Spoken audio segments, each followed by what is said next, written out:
Hello दोस्तों। तो इस एपिसोड की शुरुआत भी सेम वहीं से होती है जहां पे इसका लास्ट एपिसोड एंड हुआ था। तो अब हमारा ये वाला एपिसोड स्टार्ट होता है। तो हम देखते हैं कि जियो जाओ अपने रूम में बैठकर अपने रेनकार्नेशन बॉल की मदद से उस स्काई स्प्लिटिंग टेक्निक की सभी स्किल सीखने के लिए प्रैक्टिस कर रहा होता है।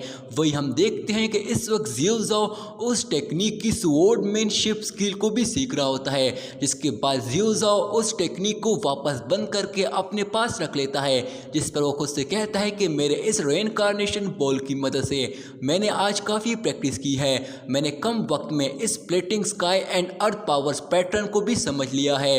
ये पैटर्न याओ जेंग पॉइंट पे पहुंच चुका है। अब बाकी नए 3 इंस्क्रिप्शन को भी रिपेयर करने के लिए 7 दिन काफ़ी रहेंगे, जिसके साथ ही वो उस पैटर्न टेक्निक को अपने हैंड में ऑब्जर्व कर लेता है और फिर खुश होते हुए कहता है कि इस पैटर्न के होते हुए मैं अगर अपनी निर्वाणा स्वॉर्ड का इस्तेमाल ना भी करूं तो भी गुआन पिंग मेरा मुकाबला नहीं कर सकता। और फिर वो हंसने लगता है कि तभी मिस मून उस कमरे का दरवाज़ा खोलकर उसे देखने लगती है और उसे कहती है जियो जाओ क्या तुम फ्री हो।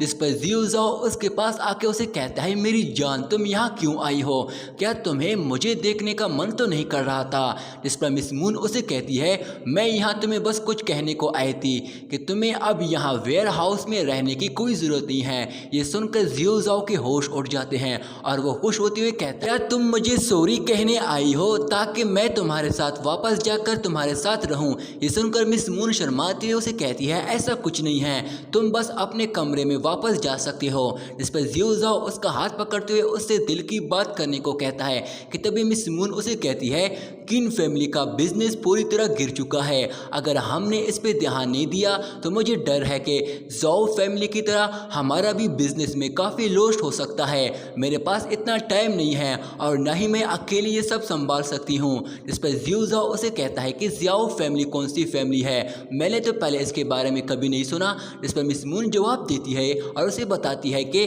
जाओ फैमिली यहाँ लिन सिटी की सबसे अमीर और दूसरी मशहूर पावरफुल फैमिली थी, पर अचानक सब बदल गया। जाओ फैमिली का पैट्रियार्क याओ शेन काफ़ी यूजलेस पर्सन बन गया और उसकी नाकामियों की वजह से जाओ फैमिली भी टूटकर बिगड़ गई और वो आपस में ही लड़ पड़े।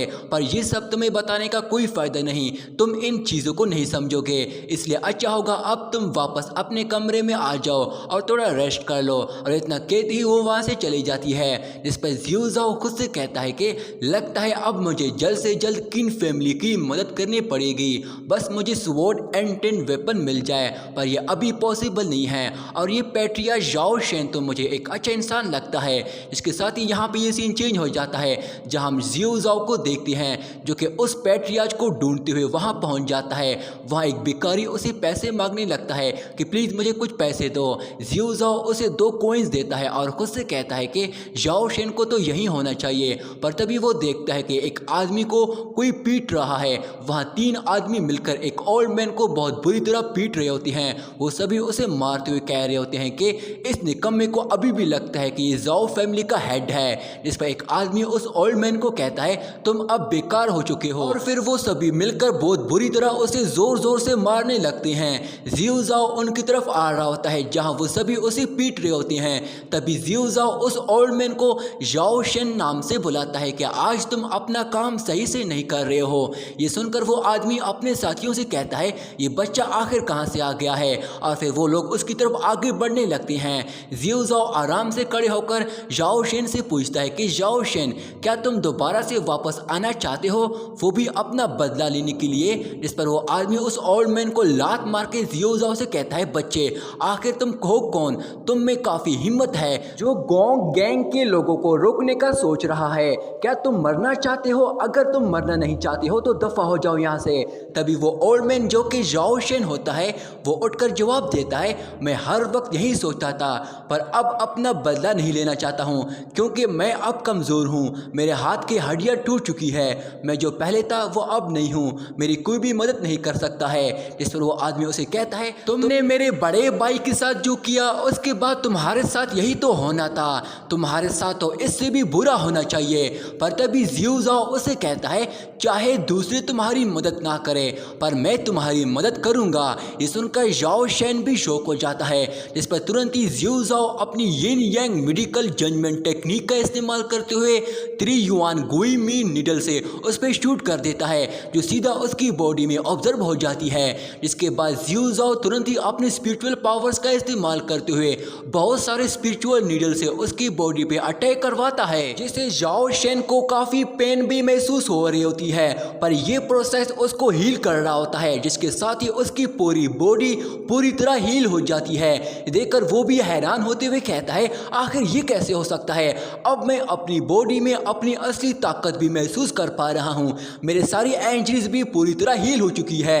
तभी जियो जाओ अपनी फॉर्मेशन आरे का इस्तेमाल करते हुए उसे कहता है, ये तो बस शुरुआत है। इसके साथ ही वो उस फॉर्मेशन आरे के साथ ऊपर हवा में खड़ा हो जाता है, जहां वो सोल रेल्म में उस स्प्लिटिंग टेक्निक को ओपन करता है, जिसमें पावर्स अवेकिंग टेक्निक का पैटर्न लिखा होता है। जियो जाओ उस टेक्निक को समझकर तुरंत ही नीचे आकर उस पैटर्न टेक्निक को जाओ शेन के हेड में ट्रांसफर कर देता है। जिसके बाद जियो जाओ उसकी बॉडी में काफी सारे हैंड मूव टेक्निक परफॉर्म करता है, जिसकी वजह से जाओ शेन की बॉडी में सारी पावर्स एक्टिवेट हो जाती है और वो अपनी बॉडी से काफी सारी एनर्जी रिलीज करने लगता है। जिसके बाद जियो जाओ नीचे आकर उसे अपने कपड़े पहनाता है, जिसके साथ ही जाओ शेन उन तीनों के सामने एक जबरदस्त हीरो वाली लैंडिंग करता है, जिसे देखकर वो तीनों भी काफी शॉक हो जाते हैं। तभी जाओ शेन खुश होते हुए कहता है, मेरी स्ट्रेंथ पावर दोबारा से पूरी तरह अवेक हो गई है। इसके साथ ही वो हंसते हुए काफी पावरफुल एनर्जी रिलीज करता है। ये देखकर वो आदमी काफी घबराते हुए कहते हैं, ये कैसे हो सकता है, ये तो नामुमकिन था।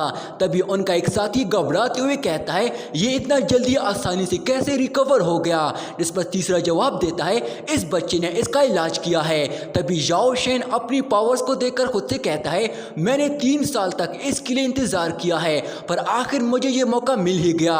जाओ शेन अपनी रेड पावर्स की वजह से काफी डेवल लग रहा होता है और वो उन्हें कहता है कि जाओ और उन्हें बता दो, जो कुछ मैंने लॉस किया था मैं उसे वापस लेने आया हूं और मैं लेकर ही रहूंगा। इसके साथ ही वो तीनों आदमी उसके सामने अपनी जान की भीख मांगने लगते हैं कि प्लीज हमें छोड़ दो, हमसे गलती हुई है, प्लीज हमें माफ कर दो।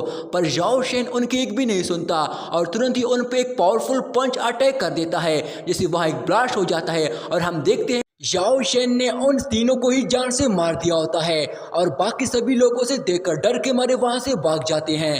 तभी जाओ शेन एक डेवल की तरह जोर जोर से हंसने लगता है और हंसते हुए कहता है, जाओ शेन अब वापस आ चुका है। इसके साथ ही वो काफी सारी स्पिरिचुअल एनर्जी की वेव रिलीज करने लगता है। ये सब देखकर जियो जाओ उसे कहता है, अब थोड़ा शांत हो जा और मेरे साथ चल। इस पर जाओ शेन उसे कहता है, हाँ तुमने ही तो मुझे बचाया है, तो तुम भी चाहते हो कि मैं तुम्हारी बात सुनूं, पर क्या तुम्हें डर नहीं लग रहा है कि मैं तुम्हें भी इनकी तरह जान से मार सकता हूं? इसके साथ ही वो अपनी पावर से उसे डराने लगता है। ये देखकर जियो जाओ स्माइल देते हुए कहता है, तो ठीक है, मुझे रोकने की कोशिश कर सकते हो। इसके साथ ही वो अपनी हेवनली होली डिवाइन सोर्ड को बाहर निकाल लेता है। ये देखकर जाओ शेन भी पूरी तरह शॉक हो जाता है और वो हैरान होते हुए कहता है, ये बच्चा इतनी पावरफुल स्वॉर्ड को समन कैसे कर सकता है? इस पर जियो जाओ जवाब देता है कि मैंने ही तुम्हारी सारी पावर्स अवेक की है, मैं किसी भी चीज का इलाज आसानी से कर लेता हूं, तो मेरे लिए ये स्वॉर्ड समन करना कौन सी मुश्किल काम है? ये सुनकर जाओ शेन काफी घबरा जाता है। इस पर जियो जाओ गुस्से के साथ उसे कहता है, मेरे आगे झुक जा। ये सुनकर जाओ शेन तुरंत ही उसके सामने घुटनों पे बैठकर उसे माफी मांगते हुए कहता है, तुम जैसे यंग मास्टर से मिलकर मुझे बहुत ही अच्छा लगा, आज से तुम ही मेरे यंग मास्टर हो। इस पर जियो जाओ नीचे आते हुए उसे कहता है, ये काम अब तुमने सही किया। और फिर उसे कहता है, मैं चाहता हूं कि तुम मेरे लिए एक काम करो, तुम इसको कंप्लीट करने के लिए जो कुछ भी करते हो मुझे उससे कोई फर्क नहीं पड़ता, बस काम हो जाना चाहिए। जिस पर जाओ शेन जवाब देता है, मैं तैयार हूं सर।